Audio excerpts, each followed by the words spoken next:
আসসালামু আলাইকুম। ফালিজ কিচেনে আপনাদেরকে স্বাগতম। আজকে আপনাদের জন্য নিয়ে আসলাম রমজান স্পেশাল খেজুরের চা। চলেন তাহলে দেখি কিভাবে এই চা তৈরি করতে হবে।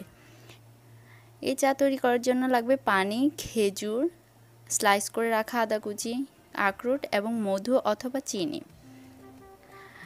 প্রথমে আমি একটা ইলেকট্রিক কেটলিতে পানি দিয়ে দিব 1 কাপের চেয়ে বেশি, কারণ এখানে যখন আমি খেজুর এবং আদা কুচিটা সিদ্ধ করব পানির পরিমাণ কিছুটা কমে যাবে, তাই পানিটা একটু বেশি করে দিচ্ছি।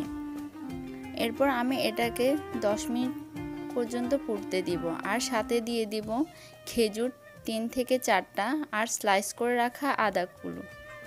এখানে যারা স্ট্রং ফ্লেভার পছন্দ করেন না তারা চাইলে আদাটা কিছুটা কম দিতে পারেন, আর খেজুর যদি বাসায় কম থাকে তাহলে আপনারা 3 থেকে 2টা খেজুরকে কুচি করে দিবেন, তাহলে তাড়াতাড়ি রঙটা ছড়াবে।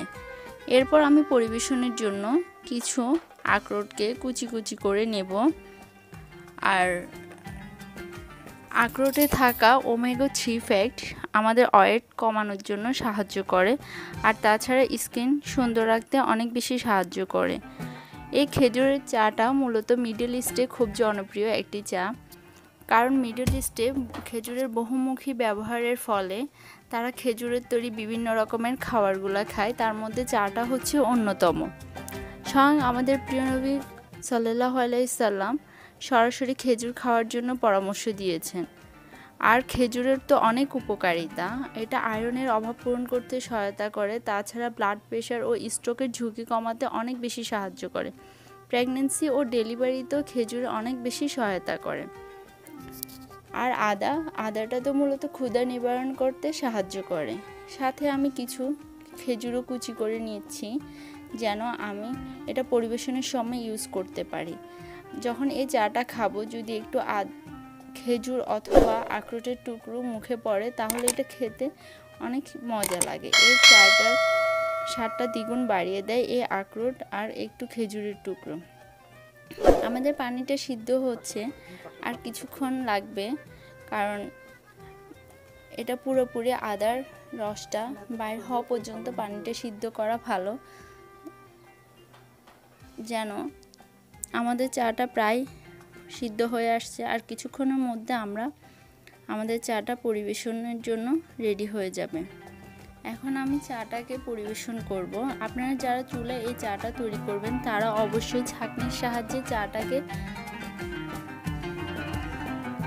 ছেঁকে নেবেন, এবং সাথে পরিবেশন করার জন্য যে আখরোট আর খেজুরটা কেটে রাখছি সেটা দিয়ে আমি এই চাটা পরিবেশন করব। প্রথমে আমি খেজুরগুলো দিয়ে দিব, এখানে 1 চামচ খেজুর ইউজ করতেছি। এরপর আমি কেটে রাখা আখরোটটা দেব, এটা 1 চামচের চেয়ে একটু বেশি দিব, কারণ আখরোটটা বেসিক্যালি অনেক ভালো লাগে খেতে, আর চার সাথে খেতে গেলে এটার অন্যরকম একটা মজা পাওয়া যায়, সেজন্য আমি এটা একটু পরিমাণে বেশি দিচ্ছি। আর দিয়ে দিব মধু।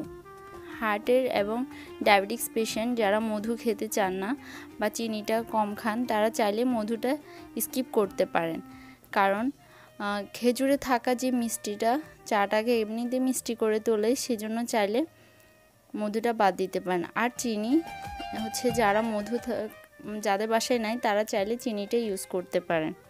হয়ে গেল আমাদের মজাদার খেজুরের চা।